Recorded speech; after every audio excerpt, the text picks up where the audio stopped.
ইরানে চলমান সরকার বিরোধী বিক্ষোভের প্রতি সমর্থন জানিয়েছেন শান্তিতে নোবেল জয়ী মালালা ইউসুফজাই। সামাজিক যোগাযোগ মাধ্যম এক্সে দেওয়া এক পোস্টে মালালা দেশটির নারী ও শিশুদের অসহায়ত্বের কথা তুলে ধরেছেন। এক্সে দেওয়া ওই পোস্টে মালালা বলেছেন, এই আন্দোলনকে নারীদের ও কিশোরীদের ওপর দীর্ঘদিন ধরে আরোপিত রাষ্ট্রীয় বিধিনিষেধ থেকে আলাদা করে দেখা যায় না। 2014 সালে শান্তিতে নোবেল পাওয়া মালালা লেখেন, ইরানের বিক্ষোভ নারীদের ও কিশোরীদের শিক্ষা ও জনজীবনের সব ক্ষেত্রে স্বাধীনতার উপর আরোপিত দীর্ঘস্থায়ী নিষেধাজ্ঞার ফল। ইরানের কিশোরীরা যেমনটি বিশ্বের সব কিশোরী চায়, মর্যাদার সঙ্গে বেঁচে থাকার অধিকার দাবি করছে।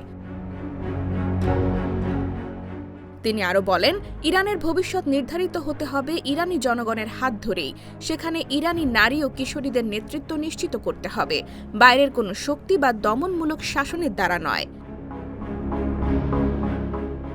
তবে ইরানি কর্মকর্তাদের দাবি, দেশের কঠিন অর্থনৈতিক পরিস্থিতির কারণে শান্তিপূর্ণ প্রতিবাদে তারা সমর্থন দেন, তবে সহিংস অস্থিরতা কোনোভাবেই মেনে নেওয়া হবে না।